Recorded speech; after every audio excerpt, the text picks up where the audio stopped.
All right, everybody, welcome back. So it's been a couple of weeks, but the last time I was on here, I was talking about how the Knicks had lost to the Hornets and the Spurs in back-to-back nights, two back-to-back losses to just some very bad teams and embarrassing losses. But since then, the Knicks have played 7 games and they've gone 5-2. So it's been very encouraging without Jalen Brunson just being able to take care of these games, winning these games without him while we wait for him to come back. And we did get news yesterday that he will be back tomorrow or Sunday. Considering that he went through a full practice today. As I record this, it's Friday afternoon, so it's encouraging to know that he's going to be back. But with the wins without him was also very encouraging because going 5-2, obviously the Knicks didn't play any really good teams in the stretch, and the good teams that they did play, they lost to. However, those 2 games that they lost were on the second night of a back-to-back, where teams usually don't win those. So and those 2 teams that we played had several nights of rest before the Knicks played them.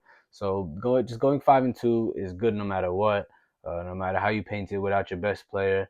The Knicks didn't beat any great teams in this stretch with wins against the Sixers, the Mavericks, the Wizards, the Bucks, and the Blazers. But just taking care of those teams, considering that the Knicks had lost those two bad games against those teams that we talked about last time in the Hornets and the Spurs. This is just relieving, honestly. I was not necessarily too worried.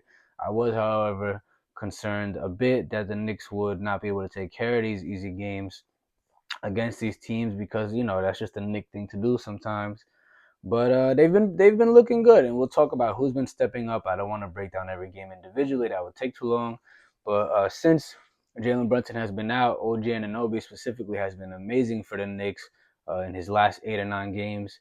I believe it's 8. He's had 20 or more. He's just been much more aggressive offensively. He's been getting to the free throw line much more than he has in this past months of the season. He's just been really good when it comes to looking for his own shot, and he's just been everything that you would hope him to be to step up when Jalen Brunson goes down. And Mikal Bridges has been pretty good. He has been off and on and off like he has been all season a bit, but he's been more aggressive as well, getting to the free throw line a bunch more than he has. Similar to OG in the past months, they weren't very aggressive, either of them. His free throw percentage has gone up a lot because he's been making his free throws, which was a bit shaky early on in the year. But he's just been more aggressive. He has been shooting the ball more, except for the game the other night against Cleveland. But we'll talk a bit more about that, but not too in depth because it's nothing to really read into. But yeah, he's just been better in terms of just looking for his own shot, and the aggression is there.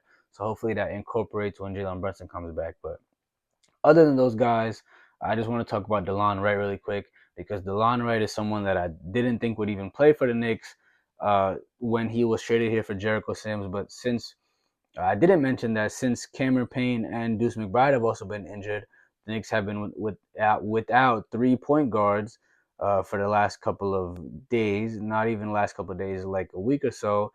Last couple of games, more I should say. And DeLon Wright has stepped in and he's done pretty well. The defense with him is very solid. It's very active, and he's just been able to score a bit.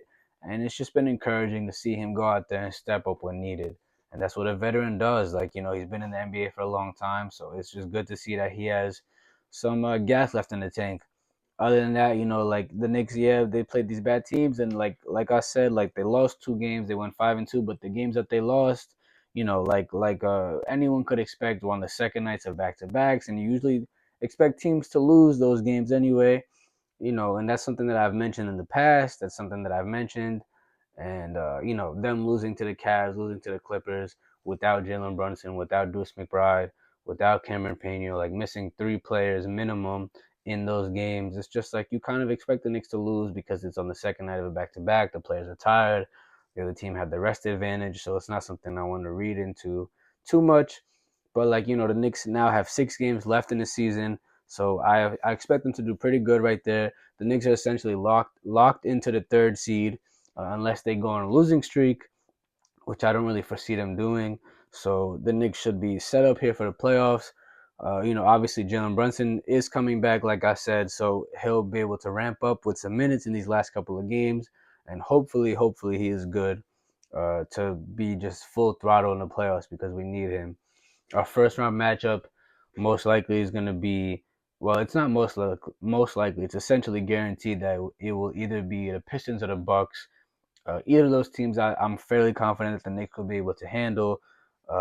We'll talk about that more in depth in another video. I'm just more worried about the Knicks' second round matchup, which will be if they win the first round, which I'm sure they will. But who knows? But I most likely think they will. Would be the second round matchup would be the Boston Celtics. So that's a different video I also want to make. I think the Knicks have a chance. I know that the Celtics have been kicking our ass this season. I know that the Cavs have kicked their ass this season. And the Thunder kicked our ass. So, yeah, we've been getting our ass kicked. But all those games have been without Mitchell Robinson, who is the Knicks' defensive anchor. And you could deny that if you'd like, but the Knicks' defense with him on the court is much better because he's a rim protector, a legit 7-footer. That is just a shot blocker, and like I just said, a rim protector that is very threatening. Like other players on the other teams don't want to drive to the rim against him like they would against Karl Anthony Towns. So him and Cat on the court together, the 2 7-foot lineup, that definitely changes the dynamic of the Knicks. It's certainly defensively, but offensively, it definitely changes them a bit. But it's just a look that none of those teams have had against the Knicks this season so far. And I do need Mitchell Robinson to ramp up more minutes, considering the playoffs are starting very soon. So I would expect the coaching staff to play him some more heavy minutes in these next few games to get his body better conditioned right before the playoffs start. So the Knicks are in a good spot. Like that's what I want this video to be titled. That's what I want this video to be known as. The Knicks are in a good spot. Like they're everything considered. Like this has been a very healthy season for most of the guys. Like there hasn't been any like super major injuries. The biggest injuries is Brunson injury, and he's already coming back. So everything has been pretty good. Uh, these last few weeks have been encouraging. So everything considered, the Knicks are just overall getting ready for the playoffs, and I think that they're battle tested. I think that they're ready. I think that they're ready to go, and we'll see what happens. We'll talk about it more. I'm definitely gonna make another video talking about what the Knicks do in these last couple of games, and we'll see where we go from there. Other than that, that's all I got, and thank you.